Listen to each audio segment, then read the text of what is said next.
अधिकारी महोदय, ये सबकी PRPs, PRCs, PRPs और सभी मेरे अध्यापक साथी। मेरी आवाज़ पीछे तक आ रही है आप लोगों को? अध्यापक का ना मतलब चेहरा खिला हुआ होना चाहिए। तो अध्यापक नीचे बटन करके बैठा हुआ मुझे कम से कम अच्छा नहीं लगता। आप इजी फील कर रहे हो ना बैठे बैठे? किसी को दिक्कत तो नहीं हो रही? कई बार पता क्या होता है कि कई बार हम ये सोचते हैं कि 10-15 मिनट इन लोगों को या ये डिस्ट्रिक्ट से उठ के आगे इसको भी सुनना पड़ेगा, ऐसा ना पड़ेगा, ऐसी तो कोई बात नहीं है। नहीं है। मेरे को पहले भी 2-4 बातें मेरी सुनी है किसी ने? सुनी है किसी ने? नहीं सुना है? सुना है? घबरा तो नहीं रहे हो बगैर बात? देखो, अगर आप लोग घबरा रहे हो तो मैं थोड़ी देर बोलूँगा, नहीं तो थोड़ा सा 5-7 मिनट हो सकता है, ज़्यादा भी। आपको जब ये महसूस हो कि सर बहुत हो गया तो मुझे एक बार ऐसे दिखा देना कि सर इनफ, ठीक है? तो थोड़ा सा तो मैं आप लोगों से ये पूछना चाहूँगा कि हम प्रशिक्षण तो मैं जब सर्विस लगा था ना 93 में एज लेक्चरर मैंने ज्वाइन किया था, तो 1993 से अब तक मैं प्रशिक्षण कार्यक्रमों को देख रहा हूँ। और इस शिक्षा विभाग में आज के दिन शायद ही कोई ऐसा अधिकारी या ऐसा अपना अध्यापक होगा जिसने मेरे से ज़्यादा प्रशिक्षण लिया होगा या मेरे से ज़्यादा प्रशिक्षण दिया होगा, शायद कोई नहीं है। लेकिन उस प्रशिक्षण का हमारे दिमाग में परसेप्शन क्या है कि हम किस प्रकार से उस प्रशिक्षण को लेते हैं। एक तो मेरा अध्यापक, या हम भी लोग पहले सोचते थे कि ये ट्रेनिंग आ गई है और ये ट्रेनिंग और 5 दिन का खराब होना है, 3 दिन की आ गई तो 3 दिन खराब होनी है। 3 दिन का मतलब क्या होता है कि एक दिन तो हम जाएंगे, एक दिन वापस आएंगे, और ट्रेनिंग क्या है, एक ही दिन की। और वो प्रशिक्षण भी क्या है कि कुछ नहीं। हम सोचते हैं कि वे जो प्रशिक्षण देने वाले व्यक्ति हैं वो भी तो हम लोगों के बीच में से ही है। इसलिए मैं ये कहता हूँ कि ये प्रशिक्षण नहीं होता है।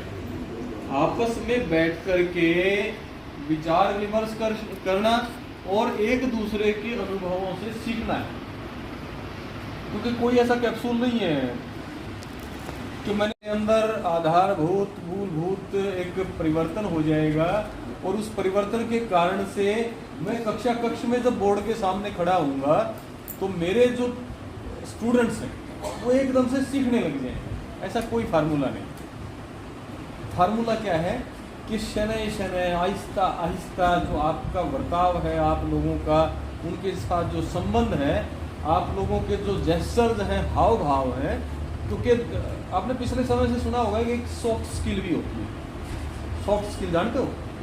कौन कौन सा मेरा साथी जानता है सॉफ्ट स्किल क्या होती है? किसी ने नहीं सुनी सॉफ्ट स्किल? सुनी तो होगी, ऐसा नहीं सुनी तो होगी ना, ऐसा नहीं हो सकता कि आप लोगों ने सुना ही ना। जो सॉफ्ट स्किल, जी सर।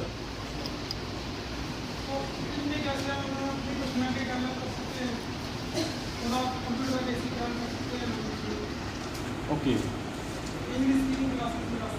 अच्छा जी, बैठिए। देखो, सॉफ्ट स्किल क्या होती है कि आप किस प्रकार से खड़े होते हैं, आपका खड़े होने का तरीका क्या है, आपका बैठने का तरीका क्या है, आपका किसी दूसरे व्यक्ति के साथ बात करने का तरीका क्या है।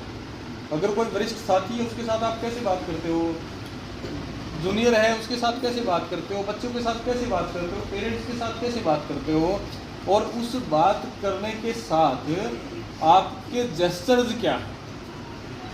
जब आप किसी हंसी खुशी के माहौल में जा रहे हो तो आपकी आंखें क्या बोल रही हैं, आपका चेहरा क्या बोल रहा है।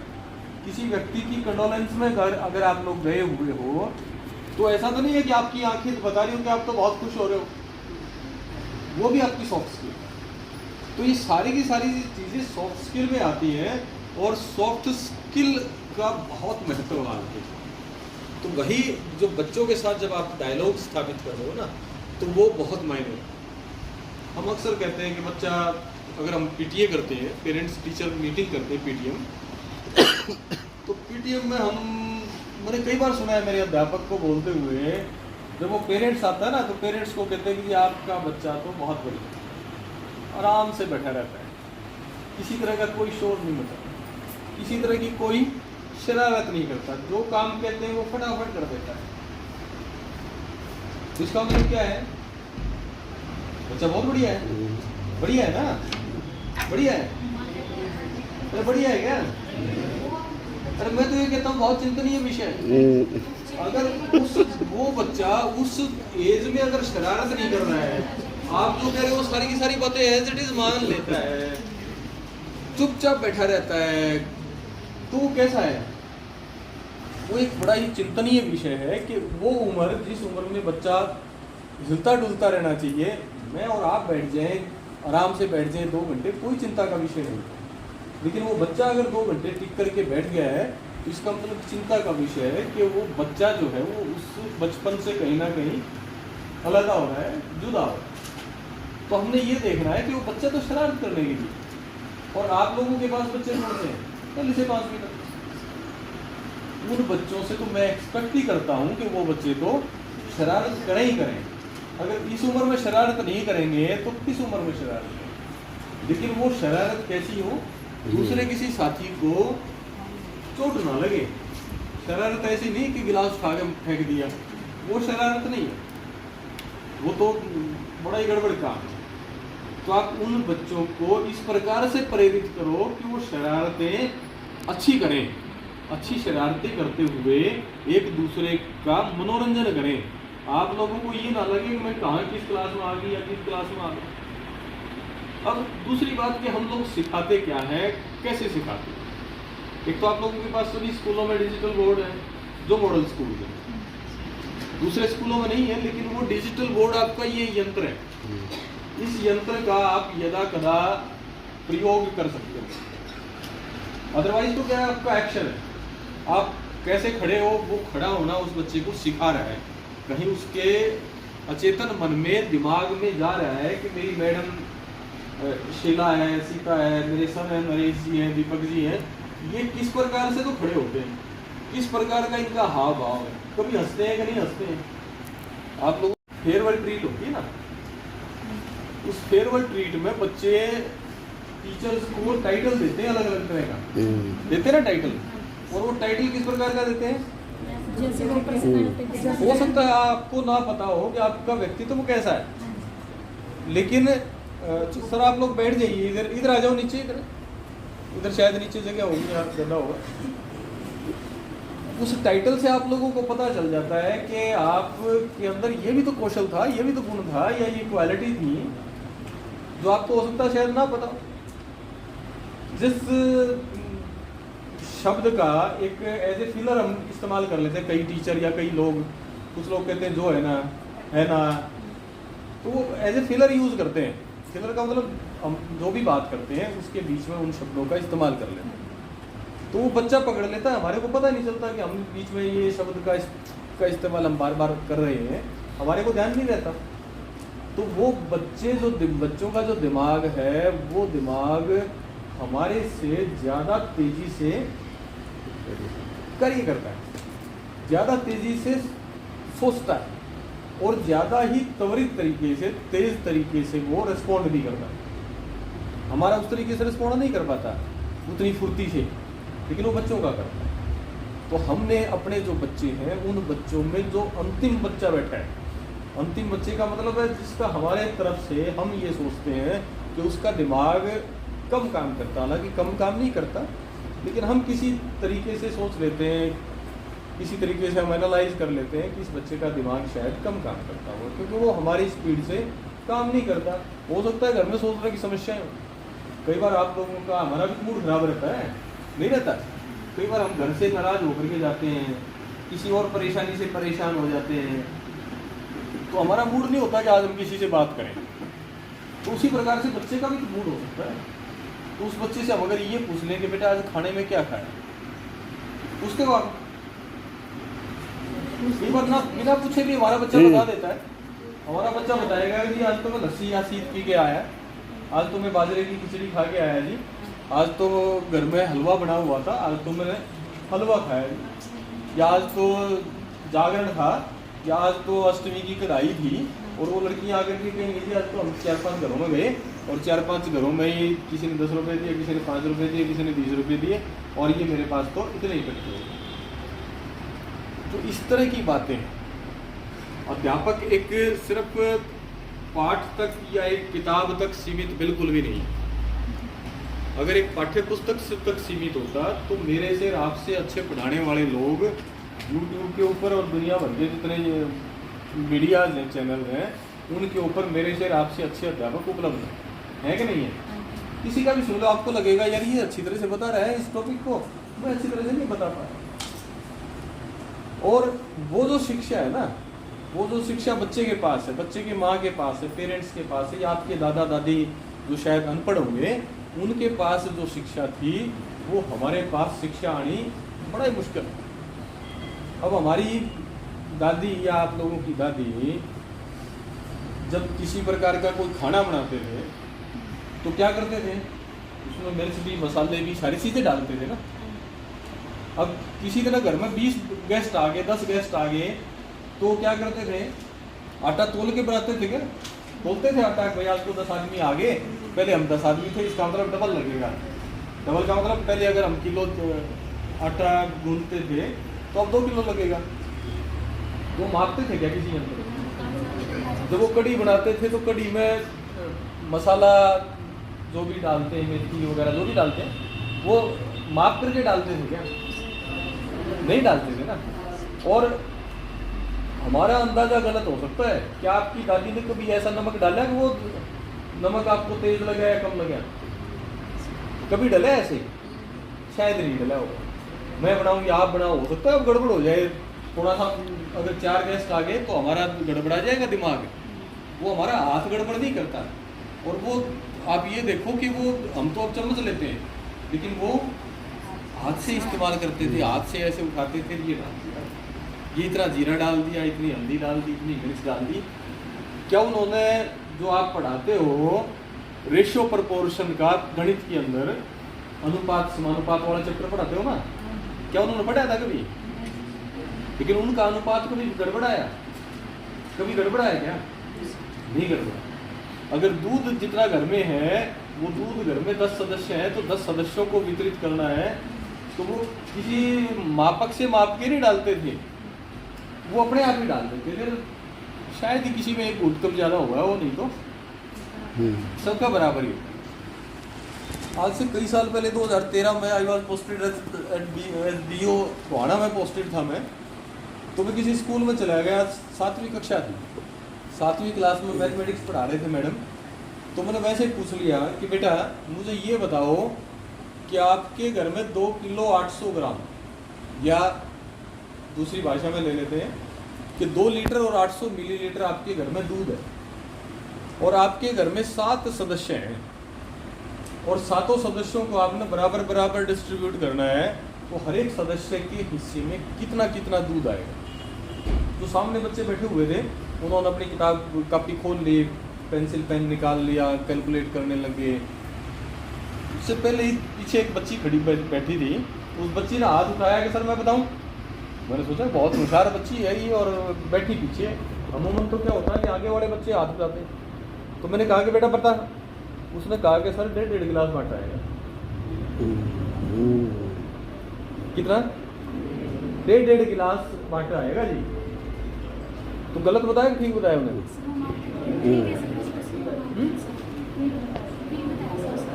फिर दिमाग चकरा गया, यार ये कैसे बता रही है गुड़िया। लेकिन फिर मैंने थोड़ा सा चिंतन किया कि अमूमन हमारे घरों में जो गिलास होते हैं उसका अगर आप साइज देखोगे तो वो 400 ग्राम में कितना का आएगा? लगभग 1.5 गिलास।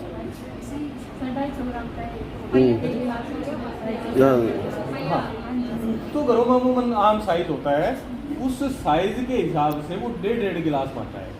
इसका मतलब क्या था? वो हो सकता है कि वो फार्मूले में, गुणा भाग में कमजोर होगी बच्ची, लेकिन उसकी जो वो दूसरी स्किल है ना, अगर उस स्किल को हम थोड़ा सा इस तरफ खींच के ले आए तो वो बच्ची हमारी उन बच्चों से जो रटे हुए तोते की तरह से काम करते हैं, गुणा का सवाल है तो गुणा कर दिया, भाग का सवाल है तो भाग कर दिया, उस बच्चे से मैं ये मानता हूँ कि वो बच्ची कहीं ना कहीं ज़्यादा अच्छी है कि नहीं अच्छी।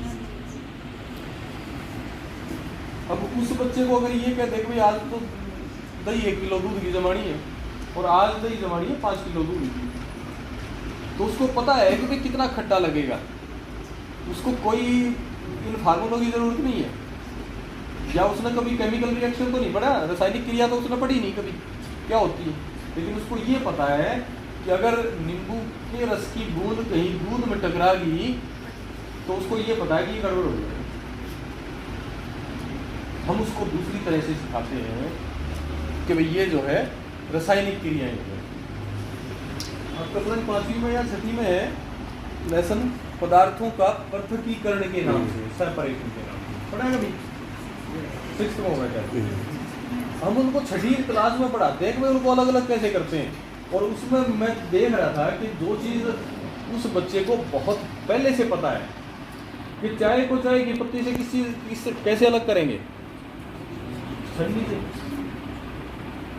वो छाछ से जो वो करते थे ना, क्या बोलते हैं उसको, पिछोड़ते थे, वो उस किताब में लिखा हुआ है, लेकिन हमारे पुराने लोगों ने पढ़ा है नहीं कि ये कैसे क्या चीज़ है, लेकिन वो करते आ। लेकिन उन चीज़ों को जब पढ़ाते हुए जो वो चीज़ पढ़ता है बच्चा, उस पढ़ते हुए बड़ा नीरस लगता है उसको, भाई ये पदार्थों का पृथकीकरण, ये क्या चीज़ आ गई, पता नहीं क्या बकवास है। लेकिन हम उस टॉपिक को भी इंटरेस्टिंग नहीं बना पाते जिस टॉपिक के अंदर बच्चा पहले से ही, आपका जो निपुण कार्यक्रम है वो पहले से निपुण है, पहले से ही पारंगत है, उसको पता है कि कैसे होगा। ये तो मोटी सी बात, अगर रेत अगर पानी में मिला हुआ है तो उसको क्या करेंगे, थोड़ी देर के लिए रख देंगे, अपने आप ही वो क्या हो जाएगा, बैठ जाएगा। अब उसको विज्ञान की भाषा में आप दूसरा नाम दे दोगे तो उसमें कोई विशेष बात नहीं। लेकिन हम लोगों ने क्या किया कि उसको सरल चीज़ को जटिल बना करके उन बच्चों के सामने पेश कर दिया। वो गणित, जिस गणित का इस्तेमाल हर बच्चा करता है, हर बड़ा बूढ़ा करता है, उस गणित को भी हमने जटिल कर दिया उस किताब में बंद करके, और उसका हवा खुद भी पैदा करके। अभी पिछले दिनों में किसी विद्यालय में था तो मॉडल संस्कृति की बात थी कि वो बोले कि जी अभी जो है ना वो अंग्रेजी मीडियम वाले हमारे टीचर आए नहीं हैं, इसलिए अंग्रेजी मीडियम में पढ़ने के लिए आपकी वो नहीं है। लेकिन उन टीचर को ये बताने वाला या उनको दिमाग में खुद ये चीज़ नहीं आई कि वो अंग्रेजी पढ़ाने वाला व्यक्ति कौन आएगा। भाई आप लोग जितने पढ़े लिखे हो, आप जितना पढ़ा लिखा हो सकता है किसी प्राइवेट स्कूल में लगा वो, आप जितना पढ़ा लिखा, क्या आपसे ज़्यादा पढ़ा लिखा किसी प्राइवेट में मिल सकता है? मिल सकता है क्या? मेरे को तो नहीं मिलता। भाई मेरे बहुत से जेबीटी टीचर पोस्ट ग्रेजुएट हैं, आप लोग जो लोग बैठे हुए हो इनमें से भी होंगे। कौन कौन है?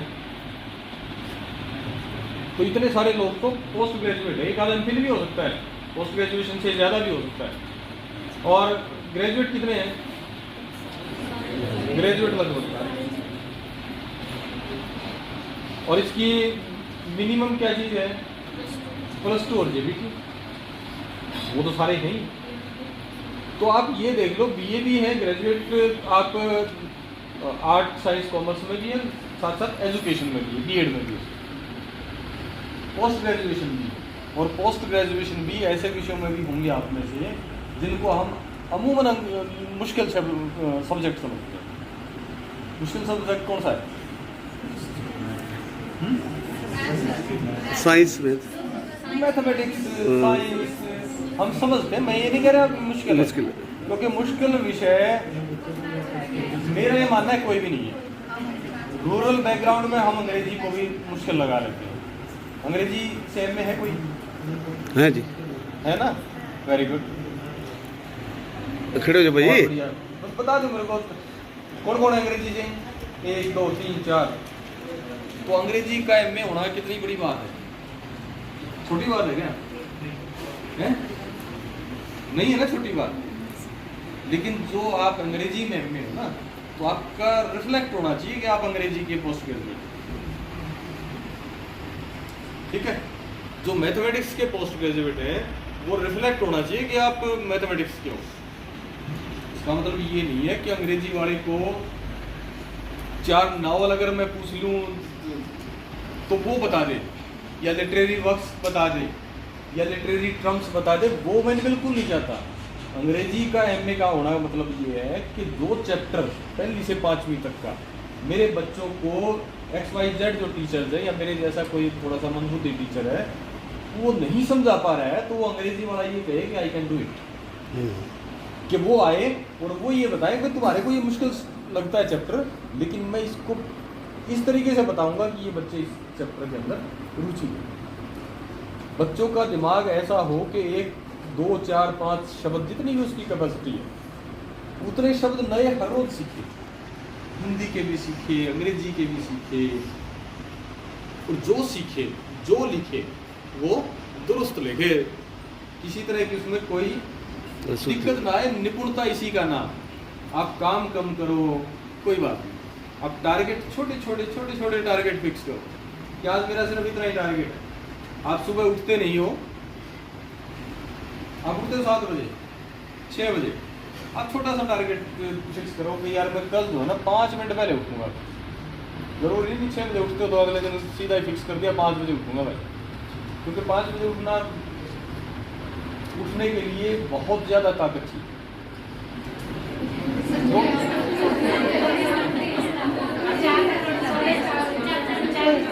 तो मेरा आशय नहीं समझ रहे हो आप। मैं कह रहा हूँ जो 6 बजे उठता है, जो 6 बजे उठता है ना, उसको 5 बजे उठने के लिए बहुत सारी ताकत चाहिए, है ना।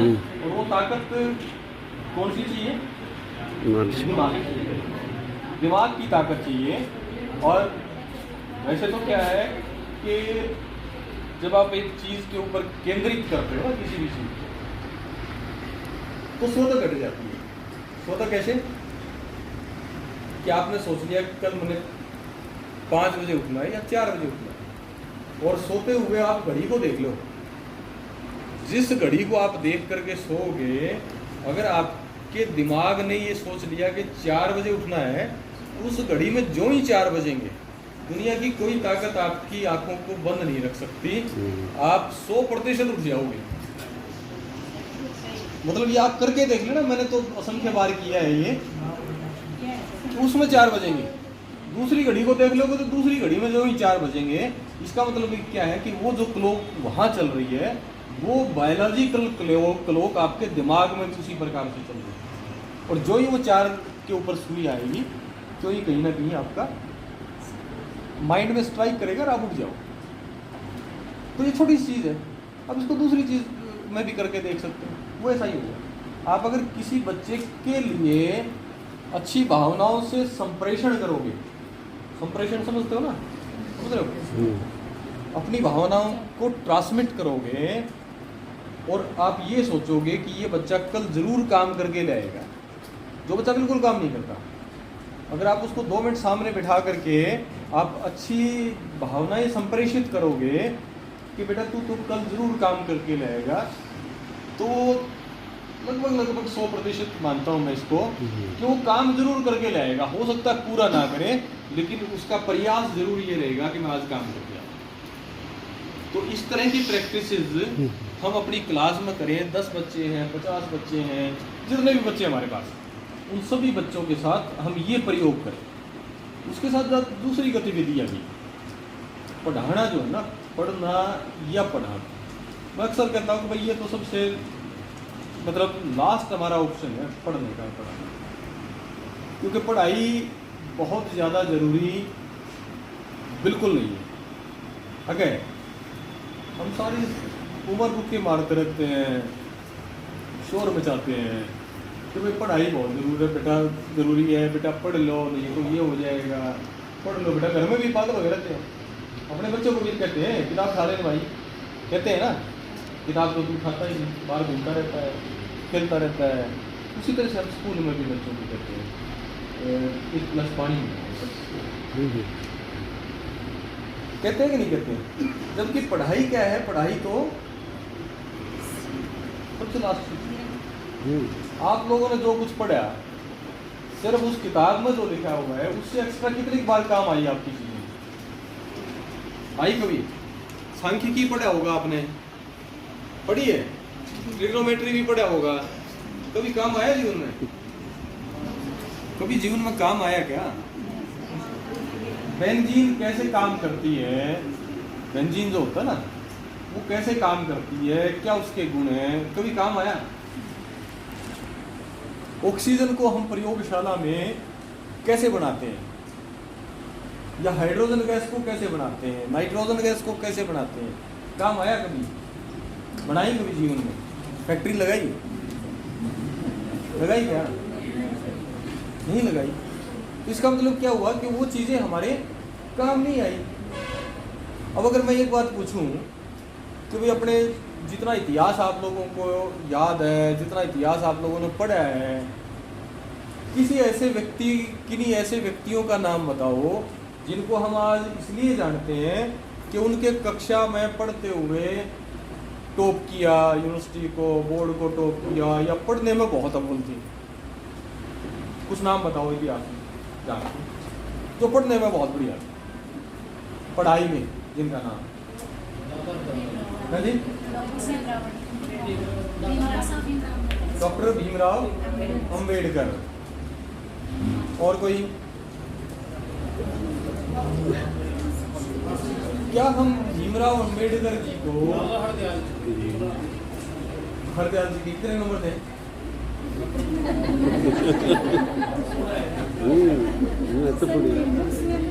चलो एक नाम पर डिस्कस करें पहले तो, फिर आगे डिस्कस करेंगे।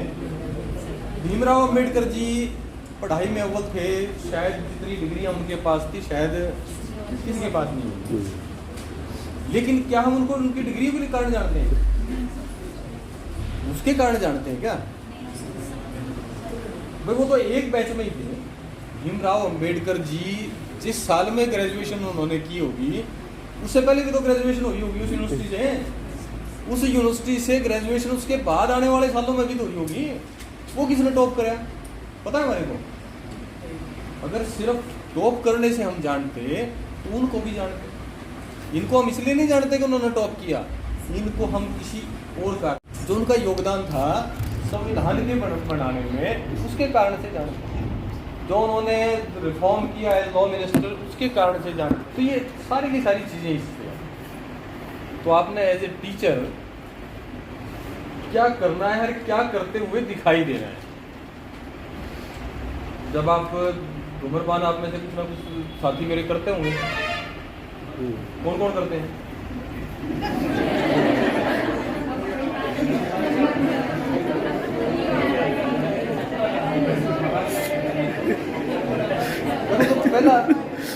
पहला स्टेप है ना, पहला स्टेप है वो, पहला स्टेप है टू एडमिट। मेरे जो अवगुण है ना, जिस दिन मैंने एडमिट कर लिए कि भाई मेरा ये अवगुण है, इसका मतलब ये है कि आप पॉजिटिव दिशा में उसी दिन आपका पहला कदम आ गया। अगर आप कह सकते हो कि हाँ जी मैं करता हूँ। मेरे मामा जी रिटायर्ड हेडमास्टर थे, ठीक है, अभी भी हैं, वो शायद 90 साल के हो गए वैसे तो, और वो चुस्त दुरुस्त आज के दिन भी। अभी पिछले 5-6 साल पहले मैं अचानक चला गया और वो बीड़ी पी रहे थे। मैं बोला मामा ये वो काम कब से शुरू करा? मैं बोला भांजे पिया तो पहले से करता, पर तनाज पकड़ लिया। आप ये देखो कि 90 साल का व्यक्ति, और कब से मैं उनको देख रहा हूँ, लेकिन वो कभी मैंने देखे नहीं। इसका मतलब क्या है कि वो बोले कि मेरे को आज तक देखा ही नहीं किसी ने भी। तो ऐसे मेरे टीचर भी होंगे कुछ जो पीते होंगे, लेकिन शायद किसी को नहीं पता होगा। लेकिन वहीं कुछ ऐसे टीचर भी होंगे जो, है ना, होंगे ना ऐसे टीचर भी। कुछ हम अपने बच्चों को भी, अपने बेटा बेटी को भी कह देते हैं बेटा साहब फलां सिगरेट लिया, बीड़ी लिया या और कुछ लिया, मंगा लेते हैं। तो हम इतना तो कम से कम चेक लगा सकते हैं हम कि उस आदत, वैसे तो कोई आदत ऐसी नहीं है जिसको हम नहीं छोड़ सकते, बिल्कुल भी नहीं है। या है? नहीं है ना ऐसी कोई आदत, क्योंकि जब आदत हमने डाली है तो उसको हम छोड़ भी सकते हैं। लेकिन